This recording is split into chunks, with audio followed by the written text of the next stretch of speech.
So in this video we are going to continue on our series for DevOps for Dynamics, and in this video we are going to explain the steps for partial automation for creating Microsoft Dynamics 365 environment on Azure.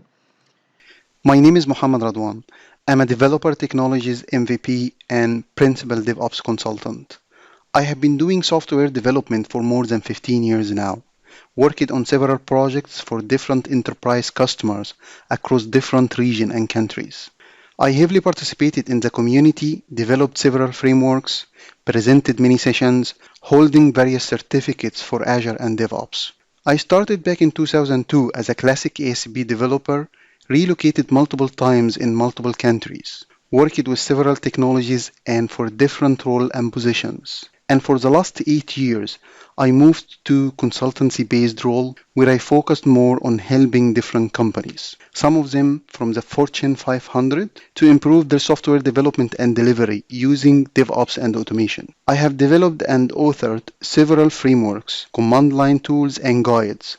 You can find them on GitHub and Azure DevOps Marketplace. I like to share my experience. This is why I have a YouTube channel and blog where they have hundreds of videos and posts that share different topics from my real experience. I have presented many sessions in several user group conferences, events, and customer site as well in different countries. So I got the chance and the opportunity to work in different culture, project size, and company size as well, which helped me to have different experience. Here some links for my activities. So we will talk about preparing the client machine by installing the Azure PowerShell so I can connect to my Azure subscription, then start creating the local VM, then uploading the VM to Azure and start creating the image from the VHD, and store the image on a storage account on Azure.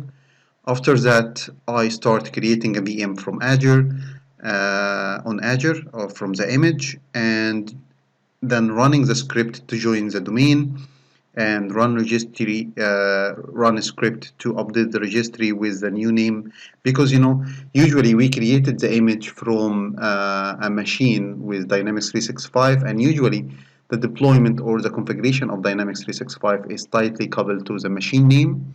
So I will run a script to change the configuration in the registry, and after that run a SQL script to update the CRM configuration database with the new server name, and also for the SQL Server name, because the SQL Server is also tightly coupled to the machine name. After that, I will remap the SQL Server reporting service to the new machine, and then restoring the encryption key, and then fixing the application bool because it will be crashed. And after that, changing the CRM web address settings to map that to the new server name. And after that, I will enable the network sharing so I can have enable a shared folder, and then copy the latest backup from the target organization, CRM organization, to my shared folder. And then after that, restoring that organization database to the SQL Server on the new machine. And after that, importing that CRM organization, which is I just restored that to the SQL, so importing that organization, and after that export CRM solution from target machine, and then importing all the solutions to the new machine. So after that, I will have a completely new CRM machine, which is ready, self-provisioned, and imported a new organization database, and also imported all the CRM solution from targeted machine. So all this process we are going to see that. So let's see that. So let's open my Azure portal and go for the image resource manager where I stored my VM image, and then I will create a new VM from this image, which is called Azure CRM. And here I will put my username and the password for the local account. So this is the image I created from uploaded VHD after I generalize this image. And here I confirm the password. I will be using existing resource manager, which I call DevOps, and here for the license because I have the license. I will choose a machine where it has a good configuration, 16 gigabytes of memory, that's fine. And then OK. This is a confirmation, so I will click OK. So now the new machine is created from the image I stored, which is created from Dynamics 365 image. It will take time, so I will pause the video and return back when it's completed. So let's go for the virtual machine.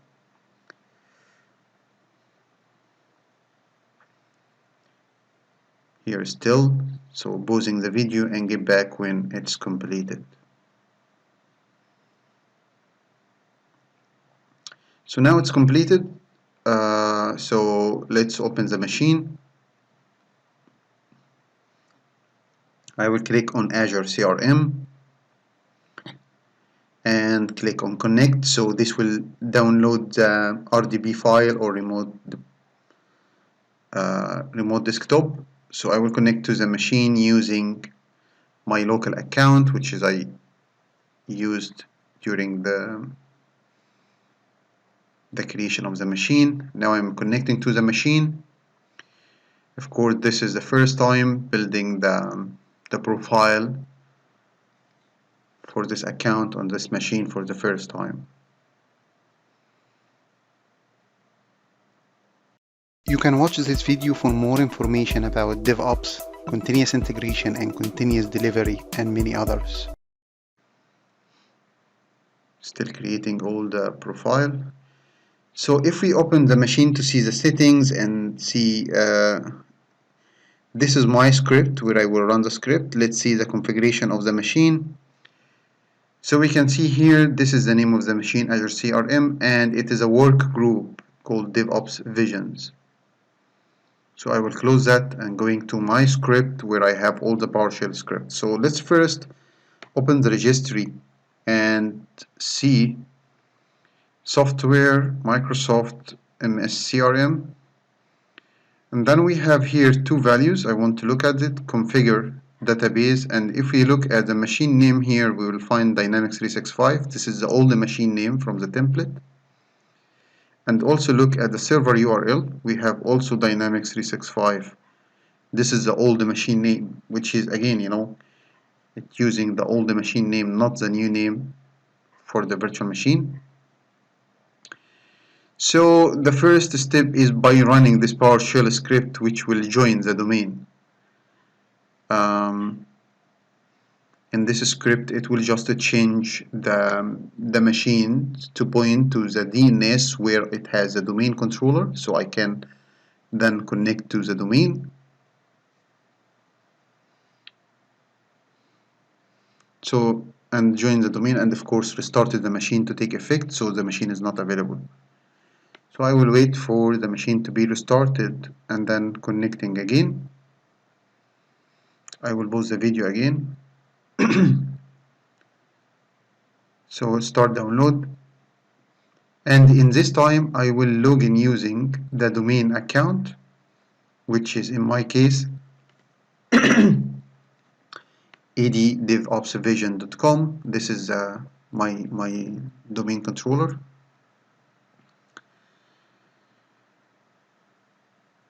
So as we can see now, I managed to connect to the machine using the domain account because it's the machine joins the domain. And if I verify here the settings, we can see that the machine joins the domain, and this is the full machine name, fully qualified machine name, including the domain.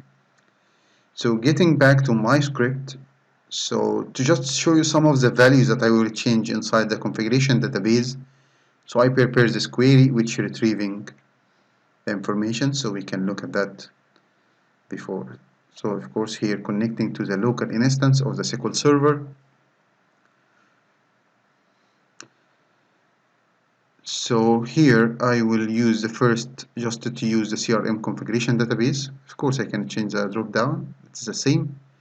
So if I select the first value, which is in the var character column from deployment properties, and so we can see that this is the old machine name. If I look at the full name, also we will find that this is the old machine name as well.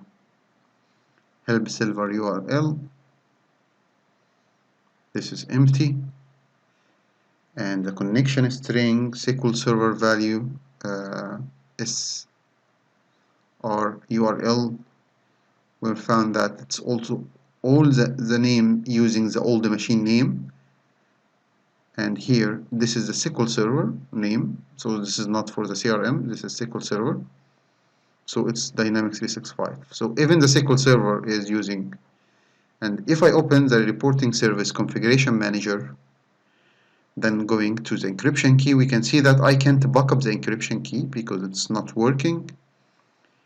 If I go for the web service URL for the SQL Server reporting service and try to open the report server URL,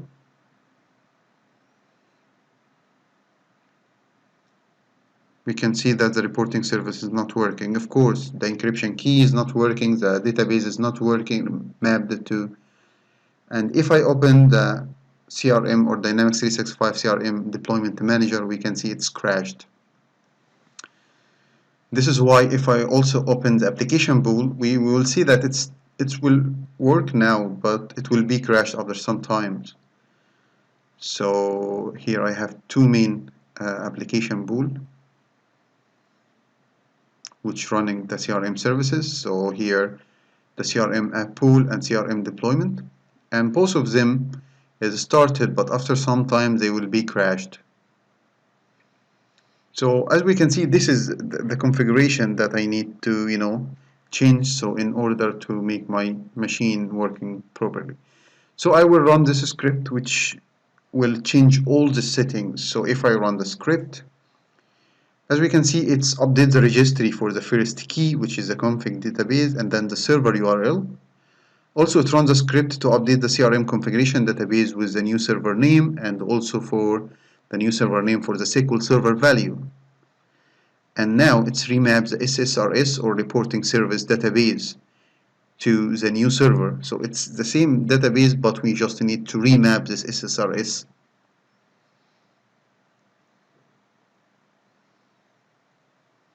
It takes time, so this is one of the. Now it's finished. Then restoring the SSRS encryption key, the reporting service encryption key. And now it's fixed the application pool by entering the credential and change the CRM web address settings. So now this is the CRM settings, and now it's enable sharing, share the folder and restart the machine.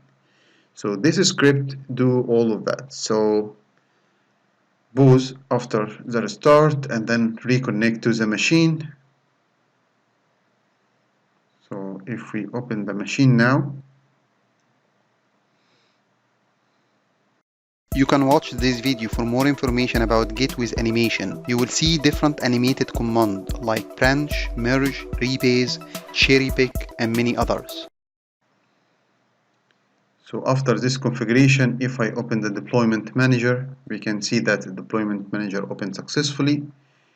If I open the demo organization, which is the organization in the CRM, we can see that it's working properly. So I managed to successfully create a new CRM from an image stored on Azure. So let's go for settings and look at the solution. So as we will see, I have three solutions in the demo organization. So let me show you here. This is domain server. This is the domain controller where I put an organization database. And here is the backup folder where I shared, so I can copy that, so I can restore this organization and import this organization. So now I will run a script where it will copy the backup from the destination to this shared folder on the new machine. So here, as we will see, get latest backup, so run that. So as we can see, it starts now copying the file. This is the destination.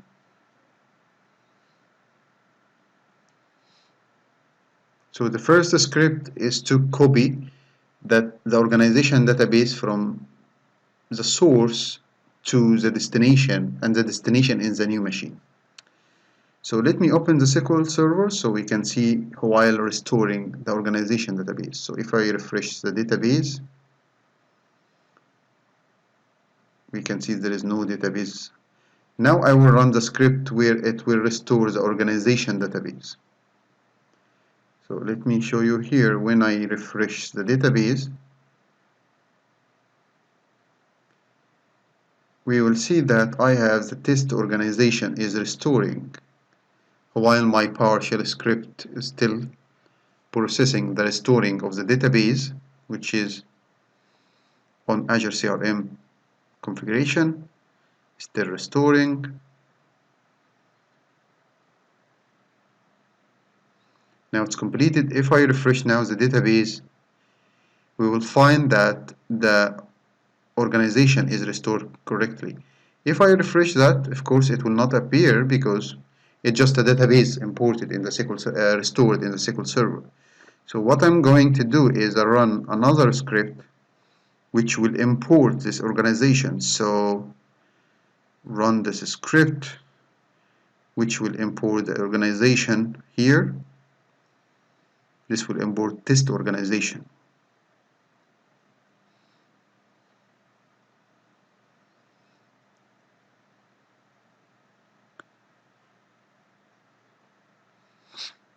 Takes time at the beginning, just now it's processing. So let's refresh here to see that. So we can see that test.org is pending because it's still in processing of importing that. It will just take time. We can also, while we importing the organization, we can map from one account to another if we have different domains. And by the way, I have also here, I have some XML which has the mapping between the domains, different domains.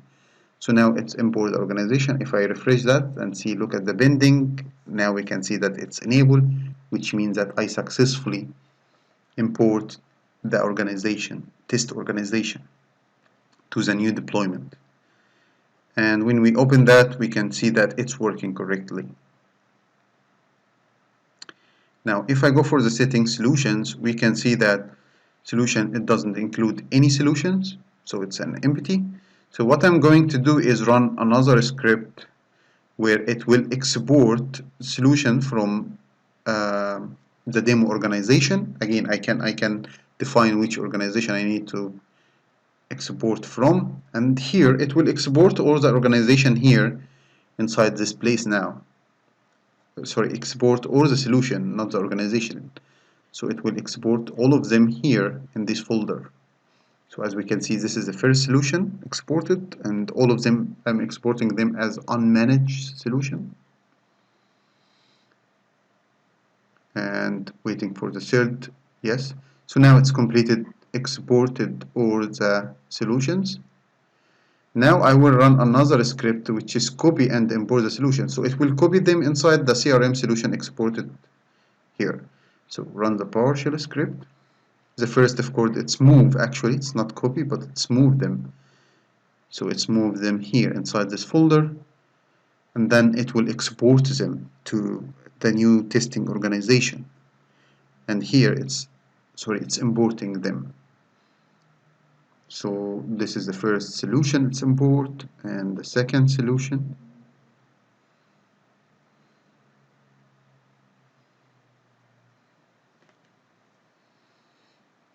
Still the third solution, the last one.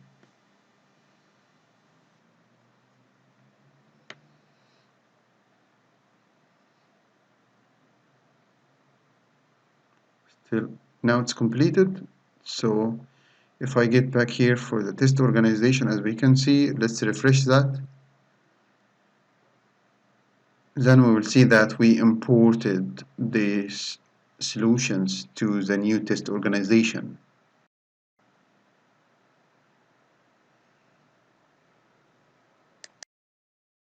At the end, I would like to thank you for watching the video. Please, if you have any question, don't hesitate to contact me on my blog mohammedradwan.com. Also, you can visit my blog with the link that will appear at the end of the video, or click on the related video, which usually is part of this series, or give you more information about the same topic. Thank you.